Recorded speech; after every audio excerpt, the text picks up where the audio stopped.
ಮುಗ್ಧ ಮನೆಗಳ ಮೇಲೆ ನಡೆಯುವ ಆಕ್ರಮಣದ ಕಾಳಜಿಯಿಂದ ಒಂದು ವಿಡಿಯೋ ಮಾಡಿದ್ದೆ. ಹೀಗೆ ಅಂತ ಕೆಲವರು ಕೋಟ್ಯಾಧಿಪತಿಗಳಾಗ್ಬಿಡ್ತೀರಾ, ನಮ್ಮ ವರ್ಕ್ಶಾಪ್ ಬನ್ನಿ, ಸಂಪರ್ಕಿಸಿಲ್ಲ, ಅದಕ್ಕೆ ಒಂದು ಬೈಟ್ ಮಾಡಿ ನಿಮ್ಮ ಜೊತೆಲಿ ಆಗ್ತಾಯಿದ್ದೀನಿ.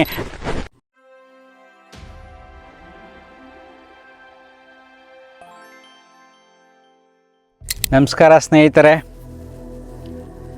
ಸಮಾಜದ ಕಳಕಳಿಯಿಂದ ಮುಗ್ಧ ಮನೆಗಳ ಮೇಲೆ ನಡೆಯುವ ಆಕ್ರಮಣದ ಕಾಳಜಿಯಿಂದ ಒಂದು ವಿಡಿಯೋ ಮಾಡಿದ್ದೆ. ಜೂಟ್ ಮೀಡಿಯಾ, ಜೂಟಾಟದ ಮೀಡಿಯಾಗಳಂತ ಕರಿತೀವಿ. ಎಲ್ಲರ ಮನಸ್ಸುಗಳ ಜೊತೆ ಜೂಟಾಟ ಆಡ್ತಾಯಿದ್ದಾರೆ.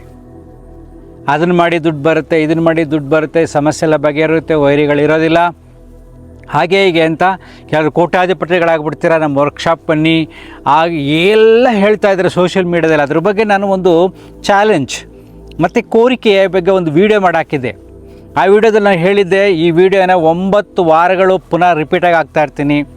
ಅಷ್ಟರಲ್ಲಿ ಎಷ್ಟು ಜನಕ್ಕೆ ಅವೇರ್ನೆಸ್ ಬರುತ್ತೋ ಅವ್ರಿಗೆ ಬರಲಿ, ಅಥವಾ ಈ ವಿಡಿಯೋವನ್ನು ನೋಡಿ ನನ್ನ ಚಾಲೆಂಜಿನ ಸ್ವೀಕಾರ ಮಾಡಿ ನನ್ನ ಹತ್ರ ಬಂದರೆ ಈ ಪ್ರಾಜೆಕ್ಟ್ ಏನಿದೆ ಅಂತ ಆ ವಿಡಿಯೋದಲ್ಲಿ ಎಕ್ಸ್ಪ್ಲೈನ್ ಮಾಡಿದ್ದೀನಿ.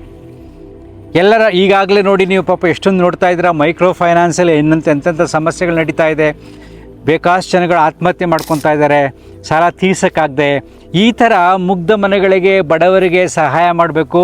ನೀವು ನಿಜವಾದ ಸತ್ಯವಂತರಾದರೆ, ನಿಮ್ಮ ಶಾಸ್ತ್ರ ಪುರಾಣಗಳು ಕೆಲಸ ಮಾಡೋದಾದರೆ, ಯಾವುದೋ ಒಂದು ಬೇರೆ ಇಟ್ಕೊಂಡ್ರೆ ಅಥವಾ ಎಲ್ಲೋ ಒಂದು ಲವಂಗ ಇಟ್ಟರೆ, ಏನೋ ಒಂದು ಇಟ್ಟರೆ ಆಗುತ್ತೆ ಅನ್ನೋದಾದರೆ ನೀವು ಬನ್ನಿ, ಸಮಾಜ ಸೇವೆ ಮಾಡೋಣ ಅಂತ ನಾನು ಓಪನ್ ಚಾಲೆಂಜ್ ಮಾಡಿದ್ದೆ. ನಾವು ಸಹಕಾರ ಕೊಡ್ತೀವಿ ಬನ್ನಿ ಅಂತ. ಇದುವರೆಗೂ ಯಾರು ನನ್ನ ಸಂಪರ್ಕಿಸಿಲ್ಲ, ಅದಕ್ಕೆ ಒಂದು ಬೈಟ್ ಮಾಡಿ ನಿಮ್ಮ ಜೊತೆಲಿ ಆಗ್ತಾಯಿದ್ದೀನಿ. ಆ ವಿಡಿಯೋ ಕಂಟಿನ್ಯೂ ಆಗುತ್ತೆ. ನೋಡಿರೋರು ಮುಂದಕ್ಕೆ ಹೋಗಿ ಶೇರ್ ಮಾಡಿ, ನೋಡದಿರೋರು ನೋಡಿ, ನಿಮ್ಗೆ ಸರಿ ಅನಿಸಿದ್ರೆ ತಿಳ್ಕೊಳ್ಳಿ ಅದು ಸತ್ವ ಏನಿದೆ ಅಂತ. ಇದುವರೆಗೂ ಯಾರು ಕೂಡ ನನ್ನ ಚಾಲೆಂಜನ್ನು ಆಕ್ಸೆಪ್ಟ್ ಮಾಡ್ಕೊಂಡಿಲ್ಲ. ಇದು 2ನೇ ಸಾರಿ ನಾವೇನು ಮಾಡ್ತಾಯಿದ್ದೀವಿ, ಅಪ್ಲೋಡ್ ಮಾಡ್ತಾಯಿದ್ದೀವಿ. 9 ಸಾರಿ ಮಾಡ್ತೀನಿ. ಆಮೇಲೆ ಸಮಾಜ ಏನು ತಿಳ್ಕೊಳ್ಳುತ್ತೋ ತಿಳ್ಕೊಳ್ಳಿ. ಎಲ್ಲ ನಿಮ್ಮ ಭಾವನೆಗಳ ಮೇಲೆ ಆಟ ಆಡ್ತಾಯಿದ್ದಾರೆ, ಜಾಸ್ತಿ ಮೋಸ ಮಾಡ್ತಾಯಿದ್ದಾರೆ. ಎಚ್ಚರಿಕೆಯಿಂದಿರಿ. Thank you. ನಮಸ್ಕಾರ ಸ್ನೇಹಿತರೆ. ಇದೊಂದು ವಿಶಿಷ್ಟವಾದ, ಅದ್ಭುತವಾದ ವಿಡಿಯೋ. ಪ್ರತಿಯೊಬ್ಬ ಹಿಂದೂ ನೋಡಬೇಕು. ಫುಲ್ ಈ ವಿಡಿಯೋ ನೋಡಿ, ಆಮೇಲೆ ನಿಮ್ಮ ನಿರ್ಧಾರ ಏನು ಅಂತ ತಿಳಿಸಿ. ಈ ಸಮಾಜದಲ್ಲಿ ತುಂಬ ಜನರು ಮೌಢ್ಯಗಳನ್ನು ಬಿತ್ತಾ ಇದ್ದಾರೆ. ಲಕ್ಷಾಂತರ ಜನರಿಗೆ ಯಾವುದೇ ಭಯವಿಲ್ಲದೆ ಈ ಸೋಷಿಯಲ್ ಮೀಡಿಯಾನ ಉಪಯೋಗಿಸ್ಕೊಂಡು ಹೇಳ್ತಾ ಇದ್ದಾರೆ. ಮೊದಲನೇದಾಗಿ ಅವ್ರ ಹೆಸರನ್ನೇ ಹೇಳಲ್ಲ, ನಿಮ್ಗೆ ಅದು ಹೇಳಿದ್ರೆ ನಿಮ್ಗೆ ಅರ್ಥ ಆಗುತ್ತೆ. ಜೂಟ್ ಮೀಡಿಯಾ ಅಂತ. ಅವರೇನೇನು ಹೇಳ್ತಾರೆ, ಅಡುಗೆ ಮನೆಯಲ್ಲಿರತಕ್ಕಂಥ ಪದಾರ್ಥಗಳನ್ನು ಉಪಯೋಗಿಸಿ ಯಾವ್ಯಾವ ಪದಾರ್ಥವನ್ನು ಎಲ್ಲೆಲ್ಲಿ ಇಟ್ಟರೆ ನಿಮಗೆ ಹಣದ ಹರಿವು ಬರುತ್ತೆ,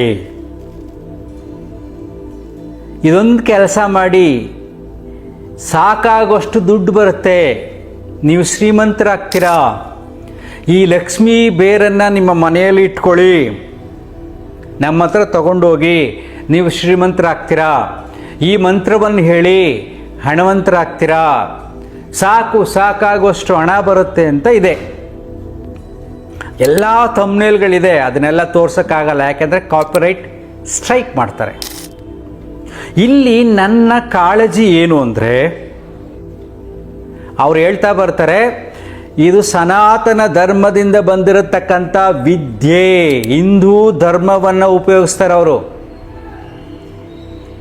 ತಲತಲಾಂತರಗಳಿಂದ, ಹಿರಿಯವರಿಂದ ಒಬ್ಬರಿಂದ ಒಬ್ಬರಿಗೆ ಬಂದಿರತಕ್ಕಂಥ ಜ್ಞಾನ, ಇದನ್ನು ನೀವು ಅನುಸರಿಸಿದರೆ ನೀವು ಕೋಟ್ಯಾಧಿಪತಿಗಳಾಗ್ತೀರಾ ಅಂತ ಡೈರೆಕ್ಟಾಗಿ ಹೇಳ್ತಾರೆ. ರೆಕಾರ್ಡಿಂಗ್. ಈಗ ನಾನು ನಿಮಗೆ ಓಪನ್ ಚಾಲೆಂಜ್ ಕೊಡ್ತೀನಿ, ಇದನ್ನು ಸ್ವೀಕರಿಸಬೇಕು. ಇದು ಸಮಾಜದ ಒಳಿತಿಗಾಗಿ, ಸ್ವಾರ್ಥಕ್ಕಾಗಿ ಅಲ್ಲ. ನಾನು ಬೇರೆಯವ್ರನ್ನ ಕಂಡೆಮ್ ಮಾಡೋಕ್ಕಂತೂ ಅಲ್ಲವೇ ಅಲ್ಲ. ನಾನು ಇದರಿಂದ ಏನನ್ನು ಪಡಿಬೇಕು ಅಂತ ಅಲ್ಲವೇ ಅಲ್ಲ. ಇದನ್ನ ನೆನ್ಪಿಟ್ಕೊಳ್ಳಿ. ನೋಡೋರು ತುಂಬ ಜನ ನನ್ನನ್ನು ಹಿಂದೂ ವಿರೋಧಿಗಳು ಅಂತ ಕರೀತಾರೆ. ಈಗ ಅದನ್ನು ಯೋಚನೆ ಮಾಡಿ ನೋಡಿ. ಈಗಿನ ಸಮಾಜದಲ್ಲಿ ನಾವು ಒಂದು ಅದ್ಭುತವಾದ ಸತ್ಯವನ್ನು ವೈಜ್ಞಾನಿಕವಾದ ಚಿಂತನೆಗಳಿಂದ ತಿಳಿಸ್ಬೇಕು. ನಾವು ಅಷ್ಟೇ. ತುಂಬ ಅವೇರ್ನೆಸ್ ಕ್ರಿಯೇಟ್ ಮಾಡಬೇಕು. ಹೇಗೆ? ಅವರಿಗೆ ಓಪನ್ ಚಾಲೆಂಜ್ ಮಾಡ್ತೀನಿ. ಒಂದು 50 ಮನೆಗಳಿರ್ತಕ್ಕಂಥ ರಿಮೋಟ್ ವಿಲೇಜ್, ಕಾಡಿನ ಹತ್ತಿರ ಇರತಕ್ಕಂಥದ್ದು, ತುಂಬ ಒಳಗಡೆ ಇರತಕ್ಕಂಥ ಹಳ್ಳಿಗಳಿರ್ತವೆ, ಇನ್ನೂ ಡೆವಲಪ್ ಆಗಿರಲ್ಲ. ಅಂಥ ಹಳ್ಳಿಗಳು 50 ಮನೆ, 60 ಮನೆ, 100 ಮನೆ ಇರತಕ್ಕಂಥ ಹಳ್ಳಿಯನ್ನು ಸೆಲೆಕ್ಟ್ ಮಾಡ್ಕೊಳ್ಳೋಣ. ಸೆಲೆಕ್ಟ್ ಮಾಡಿಕೊಂಡು ಅವ್ರ ಮನೆಗೆ ಹೋಗಿ, ಸರಳ ತಾನೇ, ಖರ್ಚೇ ಇಲ್ವಲ್ವಾ, ಲಕ್ಷ್ಮೀ ಬೇರನ್ನು ಕೊಟ್ಟು ಪ್ರತಿದಿನ ನಮ್ಮ ಚಾನಲ್ಗೆ ಲಕ್ಷ್ಮೀ ಸಮೇತ ಶ್ರೀಮನ್ನಾರಾಯಣ ನಮ್ಮ ಮನೆಯಲ್ಲಿ ನೆನೆಸು ಅಂತ ಅದು ಬರೆಯೋಂಗೆ ಹೇಳಿ, ಬೇರೆ ಬೇರೆ ಪದಾರ್ಥಗಳನ್ನ ಎಲ್ಲಿಡಬೇಕು, ಉಪ್ಪು ಎಲ್ಲಿಡಬೇಕು, ಲವಂಗ ಎಲ್ಲಿಡಬೇಕು, ಬೆಳ್ಳುಳ್ಳಿ ಎಲ್ಲಿಡಬೇಕು, ಅದನ್ನೆಲ್ಲ ಹೇಳಿಕೊಟ್ಟು ಅದನ್ನು ನಾವು ರೆಕಾರ್ಡಿಂಗ್ ಮಾಡಿ, ಈ ಮನೆಗಳನ್ನು 50 ಮನೆಗಳನ್ನು ನಾವು ದತ್ತು ಸ್ವೀಕರಿಸಿದ್ದೀವಿ.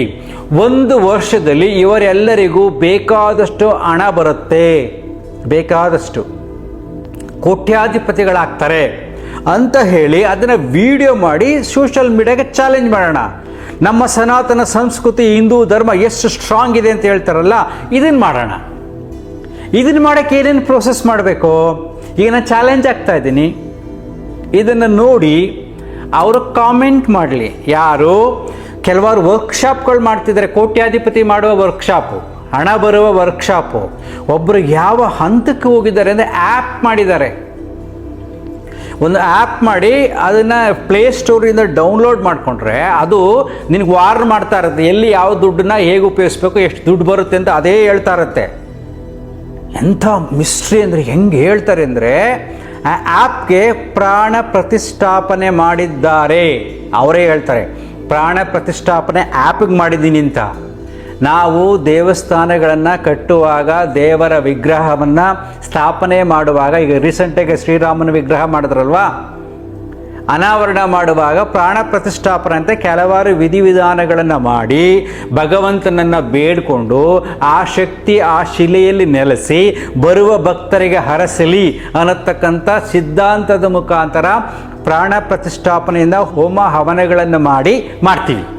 ಇದು ಸಹಜವಾಗಿ ಅದಕ್ಕೆ ಗೊತ್ತಿರತಕ್ಕಂಥ ವಿಚಾರ. ಇವರು ಫೋನಲ್ಲಿರತಕ್ಕಂಥ ಆ್ಯಪ್ಗೆ ಪ್ರಾಣ ಪ್ರತಿಷ್ಠಾಪನೆ ಮಾಡಿದಾರಂತೆ. ಎಂಥ ಡೈರೆಕ್ಟ್ ಸುಳ್ಳು. ಓಕೆ, ನಿಜ ಅಂದ್ಕೊಳ್ಳೋಣ, ಅವರು ನಮ್ಮ ಜೊತೆಗೆ ಬರಲಿ. ಇನ್ನೊಬ್ಬರು ವರ್ಕ್ಶಾಪ್ ಮಾಡ್ತಾರೆ, ಕೋಟ್ಯಾಧಿಪತಿ ಮಾಡ್ತೀವಿ, ಕನಸು ಕಾಣಿ, ಹಾಗೆ ಅಂತ. ಅದಕ್ಕೆ ಹೋಗೋಕ್ಕೆ 1000 ರೂಪಾಯಿ ಕೊಟ್ಟು ಹೋಗಬೇಕು. ಅಲ್ಲೂ 1000 ಜನ ಬರ್ತಾರೆ, ಅದನ್ನು ನೋಡಿದ್ದೀನಿ. ಇವ್ರ ಹತ್ರನೂ ಬರ್ತಾರೆ. ಇನ್ನೊಬ್ಬರು ಬೇರೆ ಮೀಡಿಯಾಗಳಿದೆಯಲ್ಲ, ಲವಂಗ ಬೆಳ್ಳುಳ್ಳಿ ಇವೆಲ್ಲ ಇಡೋರು, ಅವ್ರ ಹತ್ರ ಲಕ್ಷಾಂತರ ಜನ ಫಾಲೋಯರ್ಸ್ ಇದ್ದಾರೆ. ಇವರಿಗೆಲ್ಲ ಓಪನ್ ಚಾಲೆಂಜು. ನನಗೆ ಕಾಮೆಂಟ್ ಮಾಡಿ, ಯಾವುದರಲ್ಲಿ ನಂದ್ರ ಕಾಮೆಂಟ್ ಮಾಡಿ, ನಾವು ಬರ್ತೀವಿ ಅಂತ ನಿಮ್ಮ ನಂಬರ್ ಹಾಕಿ, ನಾನೇ ನಿಮ್ಮನ್ನು ಸಂಪರ್ಕ ಮಾಡ್ತೀನಿ. ಅದು ರೆಕಾರ್ಡಿಂಗ್ ಆಗಿರುತ್ತೆ. ಆ ರೆಕಾರ್ಡಿಂಗ್ನ ನೆಕ್ಸ್ಟ್ ವಿಡಿಯೋದಲ್ಲಿ ಹಾಕ್ತೀವಿ. ಅವರನ್ನು ಸಂಪರ್ಕಿಸಲು ನಮ್ಮ ತಂಡ ಬರುತ್ತೆ. ನಮ್ಮದೊಂದು ತಂಡ ಇದೆ. ಅದರಲ್ಲಿ ಲಾಯರ್ಸ್ ಇದ್ದಾರೆ, ಡಾಕ್ಟರ್ಸ್ ಇದ್ದಾರೆ, ಸಾಹಿತಿಗಳಿದ್ದಾರೆ, ಎಂಜಿನಿಯರ್ಸ್ ಇದ್ದಾರೆ, ಗ್ರೂಪ್ ಇದೆ, ನಮ್ಮದೊಂದು ಗ್ರೂಪ್ ಇದೆ. ನಾವು ಗ್ರೂಪ್ ಬರ್ತೀವಿ, ಅವ್ರನ್ನ ಭೇಟಿ ಮಾಡ್ತೀವಿ. ಭೇಟಿ ಮಾಡಿ ಅದನ್ನು ಪುನಃ ನಾವು ವಿಡಿಯೋ ಅಪ್ಲೋಡ್ ಮಾಡ್ತೀವಿ. ಅದಕ್ಕೆ ಯಾವುದೇ ಕಾಪಿ ರೈಟ್ ಇಲ್ಲ, ಎಲ್ಲರೂ ಆ ವಿಡಿಯೋನ ಹಾಕೋಬೋದು. ಒಂದು ಹಳ್ಳಿನ ಸೆಲೆಕ್ಟ್ ಮಾಡ್ತೀವಿ. ಸೊ ಅವರೇ ಇದನ್ನು ವೀಡಿಯೋ ಹಾಕಿದ ತಕ್ಷಣ ಕೆಲವರು ಹಳ್ಳಿಗಳು ನಮ್ಮನ್ನು ಸಂಪರ್ಕ ಮಾಡ್ತಾರೆ. ರಿಮೋಟ್ ಹಳ್ಳಿಗಳಿಗೆ ಹೋಗೋಣ. ಅಲ್ಲಿರತಕ್ಕಂಥ ಹಳ್ಳಿಯ ಹತ್ತಿರ ಇರತಕ್ಕಂಥ ಸ್ವಾಮೀಜಿಗಳನ್ನು ಭೇಟಿ ಮಾಡೋಣ. ಮಠಗಳಿರ್ತವೆ, ಅವರ ಸಲಹೆಗಳನ್ನು ತಗೊಳ್ಳೋಣ.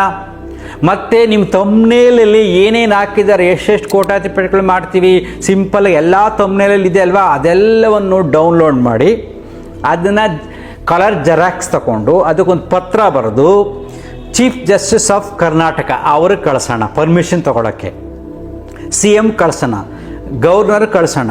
ಆ ಲೋಕಲ್ MLA, ಯಾವ ಹಳ್ಳಿನ ಸೆಲೆಕ್ಟ್ ಮಾಡ್ತೀವೋ ಲೋಕಲ್ MLAನ ಭೇಟಿ ಮಾಡಿ ಅವರ ಸಾರಥ್ಯದಲ್ಲಿ ಅದೆಲ್ಲ ವಿಡಿಯೋ ಮಾಡೋಣ. ವಿಡಿಯೋ ಮಾಡಿ ಹಾಕ್ತಾ ಇರೋಣ, ಜಗತ್ತಿಗೆ ತೋರಿಸೋಣ ನಿಮ್ಮ ಶಕ್ತಿ ಎಷ್ಟಿದೆ. ಬೆಳ್ಳುಳ್ಳಿ ಲವಂಗ ಅದೆಲ್ಲ ಶಕ್ತಿ ಎಷ್ಟಿದೆ, ಏನು ಇದೊಂದು ಕೆಲಸ ಮಾಡಿ ಕೋಟಿಗಟ್ಟಲೆ ದುಡ್ಡು ಬರುತ್ತಂತಲ್ಲ, ಅದನ್ನು ಮಾಡೋಣ. ನಾವೆಲ್ಲ ಒಟ್ಟಿಗೆ ಸೇರೋಣ. ಇದೆಲ್ಲ ನಾನೇ ಆರ್ಗನೈಸ್ ಮಾಡ್ತೀನಿ. ನೀವು ನನಗೆ ಫೋನ್ ಮಾಡಿ, ನನ್ನ ಫೋನ್ ಎವ್ರಿಥಿಂಗ್ ರೆಕಾರ್ಡ್ ಆಗುತ್ತೆ. ಆ ರೆಕಾರ್ಡಿಂಗ್ನ ಹಾಕಿ ನಾನು ಎಕ್ಸ್ಪ್ಲನೇಷನ್ ಕೊಡ್ತಾ ಇರ್ತೀನಿ, ಫಾಲೋ ಅಪ್ ಮಾಡ್ತಾ ಹೋಗ್ತೀನಿ. ಒಂದು ಹಳ್ಳಿ ಸೆಲೆಕ್ಟ್ ಮಾಡೋಣ, ಅಲ್ಲೋಗೋಣ. ನೀವು 50 ಮನೆಗಳನ್ನು ಕೋಟ್ಯಾಧಿಪತಿಗಳಾಗಿ ಮಾಡಿಬಿಟ್ರೆ ಸೇಮ್ ಸ್ಕೀಮ್ 1 ವರ್ಷ ಆದಮೇಲೆ ಕರ್ನಾಟಕದಾದ್ಯಂತ ಸರ್ಕಾರದ ಮುಖಾಂತರ ಮಾಡಿಸೋಣ. ಎಂಥ ಅದ್ಭುತ ಸೇವೆ ಅಲ್ವಾ? ಸ್ವಾಮಿ ವಿವೇಕಾನಂದರು ಹೇಳೋದು, ದರಿದ್ರೋ ನಾರಾಯಣ ಹರಿ ಅಂತ. ದರಿದ್ರನಲ್ಲಿ, ಬಡವನಲ್ಲಿ ನಾರಾಯಣನನ್ನು ನೋಡುವಂತ ಸ್ವಾಮಿ ವಿವೇಕಾನಂದರು ಹೇಳಿದ್ರು.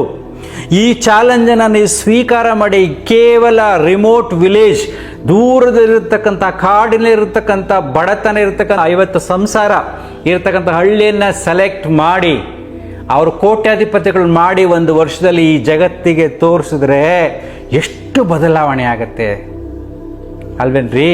ನಿಮಗೆ ಆಧುನಿಕ ವಿವೇಕಾನಂದ ಅಂತ ಅವಾರ್ಡ್ ಸಿಗುತ್ತೆ, ಸನಾತನ ಧರ್ಮ ರಕ್ಷಕ ಅಂತ ನಿಮಗೆ ಅವಾರ್ಡ್ ಸಿಗುತ್ತೆ.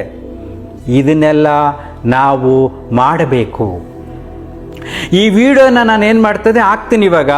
ಇದು ಎಲ್ಲ ತುಂಬ ಶೇರ್ ಮಾಡಿ. ಹಿಂದೂಗಳ ಬಗ್ಗೆ ಮಾತಾಡ್ತಿರಲ್ವಾ, ಎಲ್ಲರೂ ಎದ್ದೇಳಿ ಈ ವಿಡಿಯೋನ ಕಳಿಸಿ, ಅವ್ರನ್ನ ಆಹ್ವಾನಿಸಿ. ಯಾಕೆಂದರೆ ಈ ಸೋಷಿಯಲ್ ಮೀಡಿಯಾದಲ್ಲಿ ಪದೇ ಪದೇ ಈ ಹಾವಳಿ ಜಾಸ್ತಿ ಆಗಿದೆ.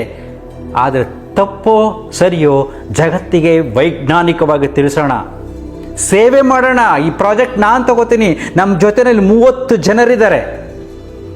ಅದನ್ನೆಲ್ಲವನ್ನು ವಿಡಿಯೋ ಮಾಡಿ ಆಗ್ತಾ ಹೋಗ್ತದೆ, ಹೈಡಿಂಗ್ ಇಲ್ಲವೇ ಇಲ್ಲ. ಮತ್ತು ಈ ಪ್ರಾಜೆಕ್ಟ್ ಲಾಂಚ್ ಆಯಿತು ಅಂದರೆ ಅದ್ರ ಬಗ್ಗೆ ಮಾಡತಕ್ಕಂಥ ಪ್ರತಿಯೊಂದು ವಿಡಿಯೋಗಳಿಗೂ ಯಾವುದೇ ಕಾಪಿರೈಟ್ ಇರಲ್ಲ. ಎಲ್ಲ ಚಾನಲ್ ಹಾಕ್ಕೊಳ್ಳಿ, ಜನರಿಗೆ ಅವೇರ್ನೆಸ್ ಕ್ರಿಯೇಟ್ ಮಾಡಲಿ, ಆಧ್ಯಾತ್ಮಿಕ ಶಕ್ತಿಯ ಅರಿವನ್ನು ತಿಳಿಸ್ಲಿ ಅಲ್ವಾ? ಇದು ತಮಾಷೆ ಅಲ್ಲ. Take it seriously. ಯೋಚನೆ ಮಾಡಿ. ಸೋಷಿಯಲ್ ಮೀಡಿಯಾ ಉಪಯೋಗಿಸ್ಕೊಂಡು ಬಡವರ ಮುಗ್ಧ ಮನಸ್ಸುಗಳ ಮೇಲೆ ಆಟ ಆಡುವವರನ್ನು ನಾವು ನಿಗ್ರಹಿಸಬೇಕು. ಇಲ್ಲದಿದ್ದರೆ ಸತ್ಯವನ್ನು ಜಗತ್ತಿಗೆ ತಿಳಿಸಬೇಕು. ನಮಗೆ ಗೊತ್ತಿರತಕ್ಕಂಥ ಸತ್ಯ ಬೇಕಾದಷ್ಟು ಇರ್ಬೋದು. ಇವ್ರು ಬರೀ ಲಕ್ಷ್ಮೀ ಬೇರು ಕೊಟ್ಟು ಶ್ರೀಮಂತ ಮಾಡ್ತಾರೆ. 50 ಮನೆಗಳಿಗೆ 50 ಲಕ್ಷ್ಮೀ ಬೇರು ಕೊಡೋದು ಹಳ್ಳಿಲಿ ಇರ್ತಾರೆ. ಯಾವುದೋ ಒಂದು ವ್ಯವಸಾಯ ಮಾಡ್ತಿರ್ತಾರೆ. ಬೇರೆ ಇಟ್ಕೊಂಡ್ಮೇಲೆ ಅವ್ರು ಹೇಳತಕ್ಕಂಥ ವಿಧಾನಗಳ ಸರಳವಾದ ವಿಧಾನಗಳು, ಅಡುಗೆ ಮನೆಯ ಸಾಮಾನುಗಳು. ಶ್ರೀಮಂತರಾಗಲಿ, ಅವಾಗೆಲ್ಲರಿಗೂ ಈ ಪ್ರಾಜೆಕ್ಟ್ನ ತೋರಿಸೋಣ, ಅವಾಗೆಲ್ಲರಿಗೂ ಇದನ್ನು ಕೊಡೋಣ, ಫ್ರೀಯಾಗಿ ಕೊಡೋಣ, ಶ್ರೀಮಂತರಾಗಲಿ. ಅದು ನಿಜವಾದ ಭಗವಂತನ ಸೇವೆ. ಸೇವೆ ಹೆಸರಿನಲ್ಲಿ ಬರೀ ದುಡ್ಡಿಸ್ಕೊಂಡು ಎಲ್ಲೋ ಕೂತ್ಕೊಂಡು ಮಾತಾಡೋದಲ್ಲ. ಇದನ್ನು ಓಪನ್ ಚಾಲೆಂಜ್ ಮಾಡ್ತೀನಿ. ಈ ಚಾಲೆಂಜನ್ನು ಸ್ವೀಕರಿಸಿ ಪ್ಲೀಸ್, ದಯವಿಟ್ಟು ಸ್ವೀಕರಿಸಿ. ನನಗೆ ಫೋನ್ ಮಾಡಿ, ನಿಮ್ಮ ಫೋನ್ ನಂಬರ್ ಕೊಡಿ, ನಾನೇ ಮಾಡ್ತೀನಿ. ಅದು ರೆಕಾರ್ಡಿಂಗ್ ಮಾಡಿರ್ತೀನಿ. ಆ ರೆಕಾರ್ಡಿಂಗ್ ಹಾಕಿ ಇನ್ನೊಂದು ವಿಡಿಯೋ ಮಾಡ್ತೀನಿ. ಚಾಲೆಂಜನ್ನು ಸ್ವೀಕರಿಸಿದ್ದಾರೆ, ಮುಂದೆ ಸಹಾಯಕ್ಕೆ ಬನ್ನಿ ಅಂತ ಕೇಳೋಣ. ಹಳ್ಳಿಗಳಿಂದ ಸಂಪರ್ಕಿಸ್ತಾರೆ. ಒಂದಷ್ಟು ಹಳ್ಳಿಗಳು ಸೆಲೆಕ್ಟ್ ಮಾಡಿಕೊಂಡು ನಾವು ಇದನ್ನು ಮಾಡೋಣ. ಒಂದು ಪೂರ್ತಿ ಹಳ್ಳಿ, 50 ಕುಟುಂಬ ಇರ್ತಕ್ಕಂಥ ಹಳ್ಳಿ ಸೆಲೆಕ್ಟ್ ಮಾಡ್ಕೊಳ್ಳೋಣ ಅಲ್ವೇನ್ರಿ? ಸತ್ಯ ಚಿಂತನೆ ತುಂಬ ಮುಖ್ಯ. ಸೊ ಚಾಲೆಂಜ್ ಸ್ವೀಕರಿಸಿಲ್ಲ ಅಂದರೆ ಈ ವಿಡಿಯೋನ ಪ್ರತಿ ಸೋಮವಾರ 9 ವಾರಗಳು ಅಪ್ಲೋಡ್ ಮಾಡ್ತೀನಿ. ಅದಕ್ಕೆ ಮುಂದೆ ಸ್ವಲ್ಪ ಹೇಳಿ ಚಾಲೆಂಜ್ ಸ್ವೀಕರಿಸಿಲ್ಲ, ನಿಮ್ಮನ್ನು ಕೋಟ್ಯಾಧಿಪತಿ ಮಾಡತಕ್ಕಂಥ ಅನುಭವರು ಸ್ವೀಕರಿಸಿಲ್ಲ, ಇನ್ನು ವರ್ಕ್ಶಾಪ್ ಮಾಡೋರು ಚಾಲೆಂಜನ್ನು ಸ್ವೀಕರಿಸಿಲ್ಲ, ಬೇರೆ ಕೊಡೋರು ಚಾಲೆಂಜನ್ನು ಸ್ವೀಕರಿಸಿಲ್ಲ ಅಂತ ಹೇಳಿ 9 ವಾರಗಳು ಅಪ್ಲೋಡ್ ಮಾಡ್ತೀನಿ. ಆಮೇಲೆ ಇದನ್ನು ಬಿಟ್ಬಿಡ್ತೀನಿ. ಆಮೇಲೆ ಸಮಾಜಕ್ಕೆ ಬಿಡ್ತೀನಿ. ಅವರು ಚಿಂತನೆ ಮಾಡಿರಿ. ಸತ್ಯದ ಹಾದಿಯನ್ನು ತಿಳಿಯುವುದು ತುಂಬ ಕಷ್ಟ. ಪ್ರಯತ್ನ ಮಾಡೋಣ. ನನ್ನ ಜೊತೆಲಿ ಬನ್ನಿ. ಎಷ್ಟೇ ಕಷ್ಟ ಆಗಲಿ ನಿಮಗೆ ಈ ವಿಡಿಯೋನ ಶೇರ್ ಮಾಡಿ ತಲುಪಲಿ ಅವರಿಗೆ. ಅರ್ಥ ಆಯ್ತಾ? Thank you.